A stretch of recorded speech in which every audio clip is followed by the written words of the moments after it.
बिस्मिल्लाहिर्रहमानिर्रहीम, अस्सलाम वालेकुम। आप देख रहे हैं लाइव विद शिराज। मैं हूं शिराज अहमद शराजी। खैबर पख्तूनख्वा में सेहत इमरजेंसी का ख्वाब शर्मिंदे ताबीर ना हो सका और पाकिस्तान तहरीक इंसाफ की हुकूमत है 13 सालों से। वादे दावे तो बहुत किए जा रहे हैं, लेकिन ग्राउंड पर क्या है, ग्राउंड रियलिटीज़ क्या है, उस पर हम बात करेंगे। आज जो हमारे पास कैंडल है वो है खैबर पख्तूनख्वा के पिशावर के बाद सबसे बड़ा डिस्ट्रिक्ट मर्दान के हवाले से, और मर्दान के हवाले से बात करेंगे। इमरान अशरफ साहब मेरे साथ मौजूद है। इमरान भाई, आज क्या लेके आए हैं मर्दान के हवाले से? शिराज, ये एक स्टोरी है जो हमारे इंतहाई काबिल और सीनियर हेल्थ रिपोर्टर है पेशावर के अशफाक यूसुफजई साहब, जो डॉन के साथ काम करते हैं। उनकी एक स्टोरी है। उन्होंने वो, मैं हेडलाइन ही पढ़ देता हूँ कि Mardan children hospital remains non operational. ठीक है। अब ये मर्दान चिल्ड्रन हॉस्पिटल नहीं है, इसका असल नाम जो है वो है शहीद बेनज़ीर भुट्टो चिल्ड्रन हॉस्पिटल। इसका इफ्तिताह जो था वो संगी बुनियाद जब रखा गया था तो 2011 में रखा गया था, और ये मेरे ख्याल में 2014 में इसको कंप्लीट होना था, यानी 3 साल में। उस वक़्त इसमें 278 बेड्स और 11 स्पेशलिटीज़, मतलब 11 स्पेशलिटीज़ का अगर आप देख ले तो खैबर पख्तूनख्वा में बच्चों के लिए एक हॉस्पिटल है चारसद्दा में, वुमेन एंड चिल्ड्रन हॉस्पिटल रजड़ जिसको हम पश्तो में कहते हैं। तो वहाँ पे एक हॉस्पिटल है, लेकिन खैबर पख्तूनख्वा में कोई बड़ा हॉस्पिटल नहीं है बच्चों के लिए। ये इस मकसद के साथ मेरे ख्याल में ये शुरू किया गया था कि बच्चों के जो मसाइल है, स्पेशली चारसद्दा, मर्दान, सवाबी, मालाकंड, इवन पेशावर के या स्वात तक, हज़ारा डिवीज़न के भी, हज़ारा डिवीज़न, अब तो खैर मर्दान सारा जो है हज़ारा मोटरवे बन चुका है, तो वहाँ पे इजीली आ सकते हैं। बिल्कुल। तो आज इस अस्पताल को 15 साल तकरीबन होने को है, जो 2014 में या 16 में कंप्लीट होना था, आज भी कंप्लीट नहीं है। एक मज़े की बात यह है कि 9 अप्रैल 2025 में अली अमीन गंडापुर साहब मर्दान गए थे, और वहाँ पे उन्होंने ये ऐलान किया था कि हमने बेनज़ीर भुट्टो चिल्ड्रन हॉस्पिटल का इफ्तिताह कर दिया। आज की स्टोरी, और 9 अप्रैल के बाद आप देख लें कि कितने महीने गुजर गए, लेकिन आज भी वो अब मुकम्मल ऑपरेशनल नहीं है। लेकिन उस वक़्त पता है आपको, अली अमीन साहब को मामू बनाया गया था। अली अमीन साहब के ज़रिए एक गायनी वार्ड का इफ्तिताह किया गया था, जो मर्दान मेडिकल कम्प्लेक्स MMC में है, और उनको कहा गया कि आपने ये बच्चों के अस्पताल का इफ्तिताह कर दिया। वो बात तो चली गई। अब मसला क्या है? मसला ये है कि उस वक़्त जब ये प्रोजेक्ट शुरू किया गया था, तो इसका जो लागत था उस वक़्त, ये 2011 में शुरू किया गया, 2016 में कंप्लीट होना था। इब्तिदाई लागत जो थी वो 2016 मिलियन रुपए थे। ठीक है। बाद में ये 2190 मिलियन तक पहुंच गया। अब ये 2600 मिलियन तक पहुंच गया, लेकिन रुपए की कदर तो कम हो रही है।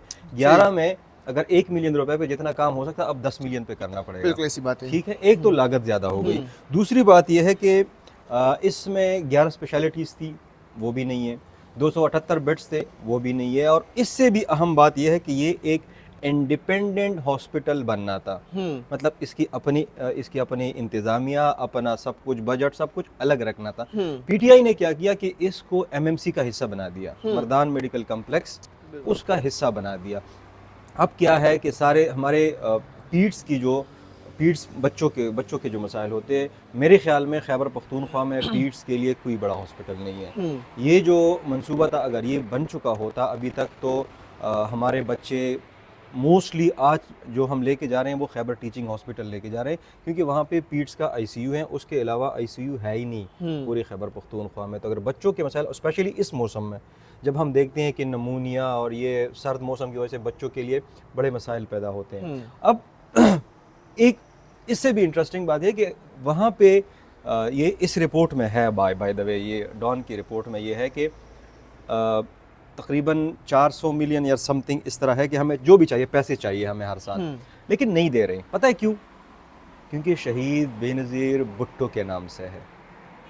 अब उस वक़्त पॉलिटिकल, मतलब सियासी मुखालिफत में इस हद तक गए हैं कि बेनज़ीर भुट्टो का नाम भी कबूल नहीं है। बिल्कुल कबूल नहीं है। बल्कि इस एक और इंटरेस्टिंग बात मैं आपको बताऊं कि ये मर्दान में एक मेडिकल कॉलेज बना था, बादशाह खान मेडिकल कॉलेज।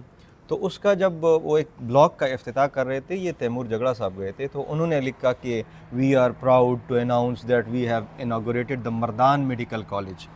तो उसके बाद उस वक्त के वज़ीर आला ने उसको जवाब भी दिया था कि भाईजान तैमूर भाई, ये मर्दान मेडिकल कॉलेज नहीं है, बादशाह खान मेडिकल कॉलेज। मतलब आपको नाम से क्या तकलीफ है, हमें सहूलतें चाहिए। अब आपने इमरान खान स्टेडियम रख दिया अरबाब नियाज का, तो ठीक है ना, रख दिया। आप कुछ भी रख ले, इमरान खान अस्पताल, शौकत खानम अस्पताल, अलीमा खान अस्पताल, अली अमीन अस्पताल, एब्सोल्युटली नॉट अस्पताल, जो भी आपने, लेकिन हमें तो सहूलतें चाहिए। तो जो हम जो कहते हैं ना कि हमने 5000 बेड के हॉस्पिटल बनाने हैं, हमने कोहाट में 1000 या 2000 बेड के हॉस्पिटल बनाने हैं, सबसे पहले जो इनकम्प्लीट प्रोजेक्ट्स हैं उनको तो कंप्लीट जो ऑलरेडी उसके लिए। अब अच्छा, इसमें एक और बात मैं भूल गया था, 2013 में इसकी इमारत कंप्लीट हो गई थी 2 साल में, क्योंकि उस वक्त की हुकूमत ने इसके लिए 1 अरब रुपए ऑलरेडी वो रिलीज कर दिए थे। तो 1 अरब पे वो तो बेसिक जो नीड्स थी हॉस्पिटल्स और कंस्ट्रक्शन वो तो हो गई। उसके बाद जो इक्विपमेंट, सामान और ये और डॉक्टर्स, अभी तक वो फंक्शनल नहीं है। और हमारे बच्चे जो है वो कभी हम private hospital, north west hospital लेके जा रहे हैं, एक पेशावर में एक बड़ा मशहूर है town women and children hospital, वहाँ पे लेके जा रहे हैं जो प्राइवेट हैं। लेकिन सरकारी तौर पर अभी तक खैबर पख्तूनख्वा का मेरे ख्याल में जो बच्चों का सबसे बड़ा हॉस्पिटल था, आज भी इनकम्प्लीट है, 15 साल हो गए। लेकिन जब हम पूछते हैं, जब हम सवाल करते हैं, तो खैबर पख्तूनख्वा में तो सेहत की इमरजेंसी है, खैबर पख्तूनख्वा में तो सेहत कार्ड है, खैबर पख्तूनख्वा में तो सेहत के शोबे में बड़ी बड़ी तब्दीलियाँ आई है। यार ये सेहत कार्ड पे एक अलग एक कभी व्लॉग करेंगे कि सेहत कार्ड किसने शुरू की और कब शुरू हुआ, लेकिन डॉक्यूमेंट्री स्टोरी करेंगे। हाँ, डॉक्यूमेंट्री स्टोरी करेंगे। मैं आपको बताऊंगा कि ये कब से शुरू हुआ, ये किसकी हुकूमत में ये शुरू हुआ और किसने इसको रोका था। आज जो बड़े बड़े दावे करते हैं, इस पे भी कभी इन्वेस्टिगेटिव मैं आपको एक डॉक्यूमेंट के साथ वो स्टोरी बताऊंगा। लेकिन मसला ये है ना, कल जिस तरह हमने बात की थी या परसों बात की थी कि ग्राउंड पे आप हॉस्पिटल में जाए ना, तो आपको शायद बेड के लिए भी सिफारिश करनी पड़ेगी, आपको एडमिशन के लिए भी सिफारिश करनी पड़ेगी, आपको इवन जो MTI एक्ट लाया गया था 2016 या 17 में, अस्पतालों को आपने खुद मुख्तार बना दिया।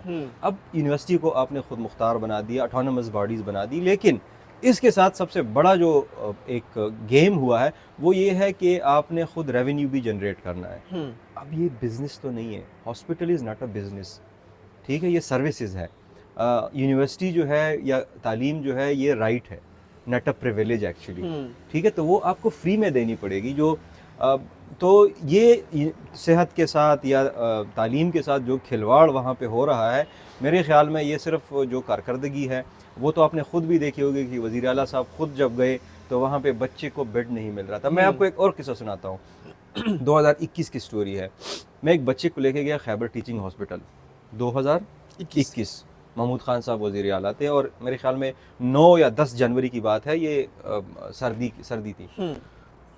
उस वक्त जब मैं इमरजेंसी में गया, क्योंकि वो बच्चा जो था वो नेज़ल सपोर्ट पे था और उसको रिस्पायरेटरी या तनफ़ुस जिसको कहते हैं, सांस लेने का मसला था। वहाँ मैं जब मैंने देखा इमरजेंसी में तो एक बेड पे 4-4 और 5-5 बच्चे पड़े हुए हैं। उस वक्त नमूनिया आम था। तो मैं चूँकि इसी ड्रेस में था, तकरीबन के नाइट ड्रेस में था, सुबह का टाइम था, तो डॉक्टर ने मुझे बुलाया, वो फीमेल डॉक्टर थी। उसने मुझे अंग्रेज़ी में कहा कि if you can afford please take him away from here. मुझे आज भी उनके अल्फाज याद हैं कि अगर अपने इस बच्चे को आपने बचाना है तो यहाँ से इसको लेके जाए, कि अगर आप अफोर्ड कर सकते हैं तो नॉर्थ वेस्ट या RMI या town children women and children hospital वहाँ लेके जाए। आज भी आप जाएं, एक हॉस्पिटल पे एक बेड पे 2-2, 3-3 मरीज़ पड़े हुए। ये मैं बड़े अस्पतालों की बात कर रहा हूँ। जो छोटे अस्पताल है टाउन ये तहसील हेडक्वार्टर हॉस्पिटल जिसको कहते हैं, इवन कैटेगरी B के जो है, जो जिसको डिस्ट्रिक्ट कहते हैं, वहाँ पे आप जाएं तो आपको सिर्फ बच्चे नहीं, बाकी जो लोग हैं इमरजेंसी में भी 2-2 और 3-3 आपको एक बेड पे मिलेंगे। हमारे बटग्राम में तो वहाँ इमरजेंसी की आवाज़ स्टेज तक अवेलेबल नहीं है। वो जिस तरह हॉस्पिटल में होते हैं ना, बच्चे समोसे वगैरह बेच रहे होते हैं, तो उस तरह समोसों के साथ सिरिंज जो है बेच रहे होते हैं। ये सूरत हाल है खैबर पख्तूनख्वा की सेहत इमरजेंसी। आखिरी बात मैं करता हूँ कि मैं एक मरतबा गया, हमारे जो तहसील हेडक्वार्टर हॉस्पिटल है दरगई का, मालाकंड का, तो अभी उसको कैटेगरी B का दर्जा दिया गया है। महमूद खान आए थे, हमारे फिर मुसव्विर साहब MP थे, वो लेके आए थे।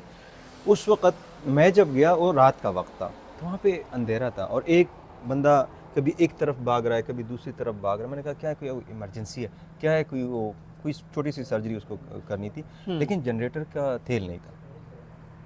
तो ये हालत है हॉस्पिटल्स का। कभी मैं सारे जो बड़े बड़े दावे करते हैं यूट्यूबर्स या इंटरव्यूज़ करते हैं, मैं इनको कहता हूँ कि कभी ऐसे ही जाए, सवात जाएं, प्रोटोकॉल के साथ जाता है मालाकंड वो, जाए, शाही बटाग्राम मेहमान जाए। शाही मेहमान को बनाकर लेके जाते हैं कुछ यूट्यूबर्स को, और फिर वहाँ वो जाके रिसर्च तो वो करते नहीं है, लोगों से तो बात करते नहीं है। ग्राउंड पे हालत वो नहीं है जो सोशल मीडिया पे अच्छे अच्छे ग्राफिक्स के साथ बताया जा रहा है।